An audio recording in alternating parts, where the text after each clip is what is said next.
प्रभातम। मैं शशि शंकर सिंह आज के प्रसंग में आपके संग। आज के प्रसंग में आप जानेंगे कि सबसे बड़ा धर्मात्मा कौन। एक राजा के 4 पुत्र थे। राजा ने उनको बुलाकर बताया कि जो सबसे बड़े धर्मात्मा को ढूंढ लाएगा वही राज्य का अधिकार पा पाएगा। चारों लड़के घोड़े पर सवार होकर चारों दिशाओं में निकल गए। एक दिन बड़ा पुत्र एक सेठ जी को लाकर राजा के सामने खड़ा कर दिया और बताया कि ये सदा हजारों रुपये दान करते हैं। इन्होंने बहुत से मंदिर बनवाए हैं, तालाब खुदवाए हैं और अनेक स्थान पर इनके ओर से प्याऊ चलते हैं। तीर्थों में इनके सदा व्रत चलते हैं। ये साधु ब्राह्मणों को भोजन कराकर भोजन करते हैं, गौ पूजन करते हैं। इनसे बड़ा धर्मात्मा संसार में कोई नहीं है। राजा ने कहा यह निश्चय धर्मात्मा है। सेठ जी का आदर सत्कार हुआ और ये चले गए। दूसरा लड़का एक दुबले पतले ब्राह्मण को लेकर लौटा। उसने कहा इन विप्रदेव ने चारों धामों तथा 7 पुरियों की पैदल यात्रा की है। ये सदा चंद्रायन व्रत ही करते रहते हैं, झूठ से तो सदा डरते हैं। इन्हें क्रोध करते किसी ने कभी नहीं देखा। नियम से मंत्र जप करके तब चल पीते हैं। तीनों समय स्नान करके संध्या करते हैं। इस समय विश्व में सबसे बड़े धर्मात्मा है। राजा ने ब्राह्मण देवता को प्रणाम किया, उन्हें बहुत सी दक्षिणा दी और कहा यह अच्छे धर्मात्मा है। तीसरा लड़का भी आया। उसके साथ एक बाबा जी थे। बाबा जी ने आते ही आसन लगाकर नेत्र बंद कर दिए। उनके बड़ी भारी जटा थी, शरीर में केवल हड्डियां भर जान पड़ती थी।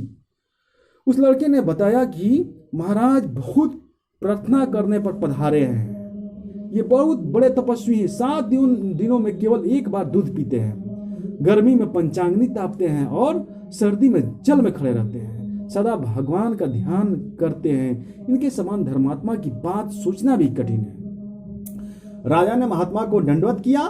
महात्मा आशीर्वाद देकर बिना कुछ कहे चलते बने। राजा ने कहा अवश्य ये बड़े धर्मात्मा है। सबसे अंत में छोटा लड़का आया, साथ में मैले कपड़े पहने एक देहाती किसान था। वह किसान दूर से ही हाथ जोड़कर डरता हुआ राजा के सामने आया।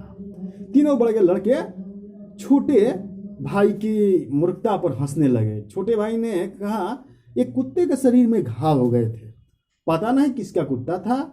इसने देखा और लगा घाव धोने, मैं इसे ले आया हूं। यह धर्मात्मा है या नहीं आप पूछ लीजिए। राजा ने पूछा तुम क्या धर्म करते हो? डरते हुए किसान ने कहा मैं अनपढ़ हूं महाराज, धर्म क्या जानूं। कोई बीमार होता है तो सेवा कर देता हूं, कोई मांगता है तो मुट्ठी भर अन्न दे देता हूं। राजा ने कहा यह सबसे बड़ा धर्मात्मा है। सब लड़के इधर उधर देखने लगे तो राजा ने कहा दान पुण्य करना, देवताओं की और गौ की पूजा करना धर्म है। झूठ न बोलना, क्रोध न करना, तीर्थ यात्रा करना, संध्या करना, पूजा करना भी धर्म है।